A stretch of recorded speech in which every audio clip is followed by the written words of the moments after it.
Gastric సమస్యలతో బాధపడుతున్నారా? అయితే సంప్రదించండి హోమియోకేర్ ఇంటర్నేషనల్. ఆంధ్రప్రదేశ్ ముఖ్యమంత్రి విద్యుత్ ఒప్పందాలకు సంబంధించి అదానీ గ్రూప్తో లాలూచీ పడ్డారా లేదా? జగన్మోహన్ రెడ్డి గారు చెప్తున్నటువంటి వాదనల ప్రకారం చూస్తే అసలు తన పేరే లేదు అనేటువంటి మాట చాలా గట్టిగా ఆయన చెప్తున్నారు. పైగా విద్యుత్ ఒప్పందాలతో రాబోయేటువంటి 25 ఏళ్లకు సంబంధించి 1,00,000 కోట్లకు పైగా ఆంధ్రప్రదేశ్కి ఆదా చేశానని జగన్మోహన్ రెడ్డి గారు గట్టిగా చెప్తున్నమాట. అయితే దీనికి స్ట్రాంగ్ కౌంటర్ ఆయన సోదరి పిసిసి అధ్యక్షురాలు షర్మిల ఇచ్చారు. ఆమె చేసినటువంటి ట్వీట్లో చాలా డీటెయిల్డ్గా జగన్మోహన్ రెడ్డి గారు పెట్టినటువంటి ప్రెస్ మీట్కి సంబంధించినటువంటి అంశాలకి కౌంటర్ చేస్తూనే వాస్తవాలు ఇవి అని చెప్పేటువంటి ప్రయత్నం చేశారు. అలానే జగన్మోహన్ రెడ్డికి సవాల్ కూడా విసిరారు. అసలు ట్వీట్లో ఏం చెప్పారో ఒకసారి చూద్దాం. షర్మిల చేసిన ట్వీట్ ఇది, ఒక సుదీర్ఘమైనటువంటి ట్వీట్ ఇది.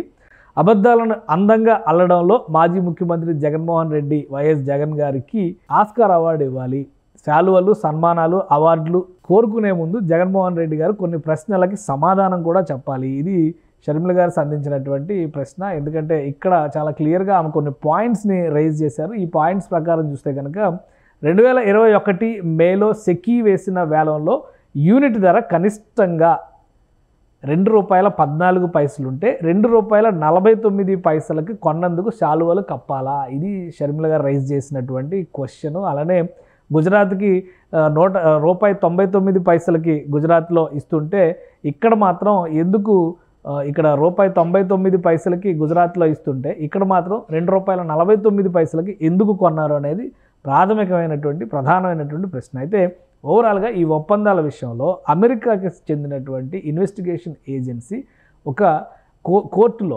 కౌంటీ కోర్టులో ఒక రిపోర్టు దాఖలు చేసింది. ఆ రిపోర్ట్లో అసలు తన పేరే లేదని జగన్మోహన్ రెడ్డి వాదిస్తున్నటువంటి పరిస్థితి ఉంది. జగన్మోహన్ రెడ్డి చేస్తున్నటువంటి వాదనల్లో నిజమెంత దాన్ని కూడా ఇక్కడ ప్రశ్నించారు. అదానీతో మీ ఒప్పందం రాష్ట్రంలోనే కాదు అంతర్జాతీయంగా కూడా చరిత్ర.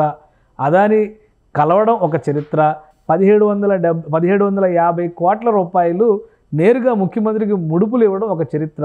ఎవడు కొనేందుకు ముందుకు రాని విద్యుత్ని బంపర్ ఆఫర్గా ప్రకటించుకోవడం ఒక చరిత్ర. అంటే ఇవన్నీ కూడా ఆమె సెటైర్గా జగన్మోహన్ రెడ్డి గారి మీద చేసినటువంటి వ్యంగ్యాస్త్రాలుగా మనం చూడాల్సి ఉంటుంది. అలానే అమెరికా దర్యాప్తు సంస్థలు ఇచ్చిన రిపోర్ట్లో నా పేరు ఎక్కడుందని బుకాయించారు. ఈ పాయింట్ కూడా ప్రత్యేకంగా మెన్షన్ చేశారు షర్మిల గారు. ఎందుకంటే ఇదే మాటని పదే జగన్మోహన్ రెడ్డి ప్రస్తావిస్తూ వచ్చారు. అసలు తన పేరే లేదు, ఇదంతా కూడా తప్పుడు ప్రచారానికి సంబంధించినటువంటి అంశం అనేటువంటి వాదన ఆయన తీసుకొచ్చారు. అయితే దానికి సంబంధించినటువంటి ప్రశ్నలు కూడా జగన్మోహన్ రెడ్డి గారికి సంధించే ప్రయత్నం షర్మిల చేశారు. ఆంధ్రప్రదేశ్ చీఫ్ మినిస్టర్ అంటే ఆనాడు మీరు కారా?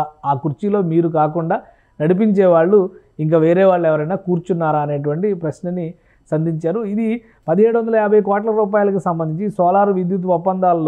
సోలార్ పవర్ ఒప్పందాల్లో ఖచ్చితంగా చేతులు మారాయి అంటూ ఒక 100 పేజీల రిపోర్ట్ వచ్చింది. ఆ రిపోర్ట్ ఆధారంగా వేసినటువంటి ప్రశ్నలు. అసలు నిజానికి ఆ రిపోర్ట్లో ఏమున్నాయి? ఎందుకంటే FBI, SEC ఇవన్నీ కూడా స్వయంగా ఈ అమెరికాకి చెందినటువంటి దర్యాప్తు సంస్థలు ఇవి, ఫెడరల్ బ్యూరో ఆఫ్ ఇన్వెస్టిగేషన్, అలానే SEC కూడా ఇవన్నీ ఇందులో చాలా క్లియర్గా పేర్కొన్నారు. కానీ సమాధానాలు ఏవి చెప్పకుండా నా పేరు లేదు అనేటువంటి వాదనను మాత్రమే మీరు ఎందుకు చేస్తున్నారు అనేటువంటి ప్రశ్నని షర్మిల లేవలెత్తారు. అసలు వాస్తవానికి ఆ రిపోర్ట్ ఏంటి ఒకసారి పరిశీలించేటువంటి ప్రయత్నం చేద్దాం. ఇది అమెరికా FBI నుంచి వచ్చినటువంటి రిపోర్ట్ ఇది. ఈ రిపోర్ట్లో కేసుకు సంబంధించినటువంటి వివరాలు ఉన్నాయి. United states district court eastern district of New York, అంటే న్యూయార్క్ సంబంధించినటువంటి తూర్పు జిల్లాకి సంబంధించినటువంటి డాక్యుమెంట్ ఇది. అక్కడ కోర్టులో దాఖలు చేసినటువంటి డాక్యుమెంట్. టోటల్గా ఈ కంప్లైంట్లో ఇందులో ఉన్నటువంటి కంప్లైంట్ సారాంశాన్ని బట్టి చూస్తే కనుక ఏ విధంగా చాలా డీటెయిల్డ్ రిపోర్ట్ ఇది. మొత్తం చదవడానికి కూడా చాలా సమయం పడుతుంది. అయితే ఇందులో కొన్ని హైలైట్స్ ఒకసారి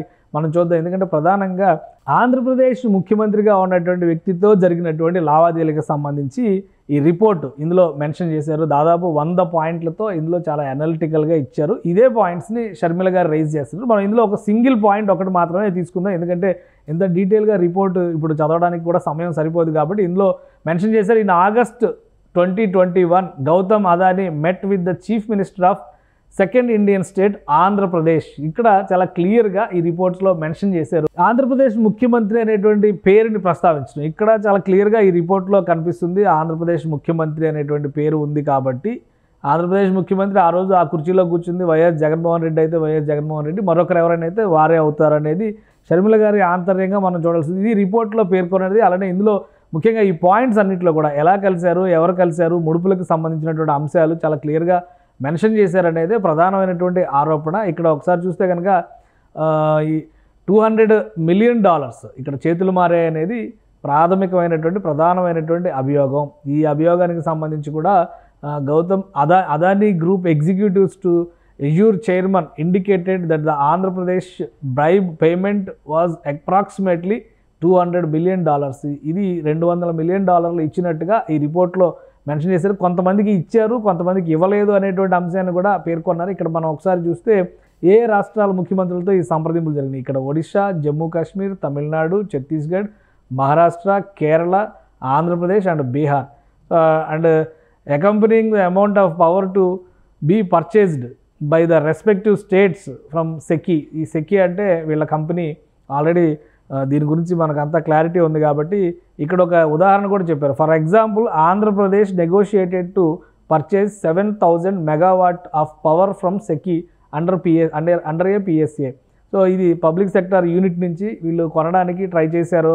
దానికి సంబంధించినటువంటి బదలాయింపులు, నిధులు, బ్రైబరీ అందిన తర్వాతే ఏ విధంగా ఇది ఒక బ్రైబ్ స్కీమ్గా కోట్ చేస్తూ మెన్షన్ చేశారు ఈ నివేదికలో.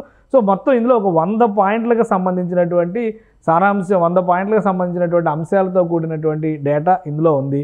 సో అందుకని షర్మిల గారు కోట్ చేసినటువంటి అంశంలో, అంటే షర్మిల గారు పేర్కొన్నటువంటి లెటర్లో చాలా క్లియర్గా వీటన్నిటికీ సమాధానం ఉందా. ఆ రోజు ఆంధ్రప్రదేశ్ ముఖ్యమంత్రిగా ఆ కుర్చీలో ఎవరు కూర్చున్నారనేటువంటి ప్రశ్నని లేవనెత్తారు.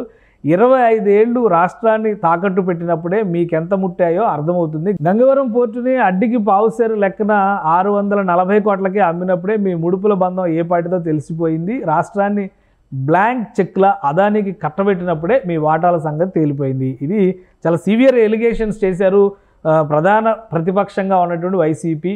అయితే అధికార పక్షంలో ఉన్నటువంటి నేతల కంటే కూడా ఘాటు వ్యాఖ్యలు షర్మిలే చేశారు.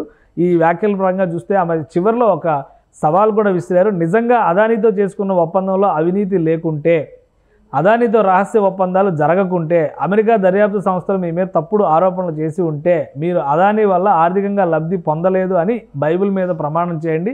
దమ్ముంటే జగన్మోహన్ రెడ్డి గారు ఈ సవాల్ని స్వీకరించాలి. ఇది షర్మిల చేసినటువంటి ట్వీట్ సారాంశం. మొత్తం మీద జగన్మోహన్ రెడ్డి తీసుకున్నటువంటి నిర్ణయాల్లో లోపభూయిష్టమైనటువంటి నిర్ణయాలు, అవినీతికి పాల్పడేటువంటి అవకాశం పుష్కలంగా ఉంది కాబట్టే ఈ ఒప్పందాలన్నీ కూడా అదానితో చేసుకున్న ఒప్పందాలన్నీ కూడా చీకటి ఒప్పందాలంటూ షర్మిల ఆరోపిస్తున్నారు. ఇక డేటా ప్రకారం చూస్తే కూడా చీఫ్ మినిస్టర్ ఆఫ్ ఆంధ్రప్రదేశ్ అంటే జగన్మోహన్ రెడ్డి కాక ఇంకెవరు అనే ప్రశ్నకి మళ్ళీ జగన్మోహన్ రెడ్డి గారే సమాధానం చెప్పాలి అంటూ ఆమె ఒక సవాల్ విసిరారు. ఫైనల్గా దీనిపైన రియాక్ట్ అవుతారా లేదా జగన్మోహన్ రెడ్డి అనేది వేచి చూడాలి. సుమన్ టీవీలో మీ పర్సనల్ అండ్ బిజినెస్ ప్రమోషన్స్ కోసం కింది నెంబర్కి కాంటాక్ట్ చేయండి.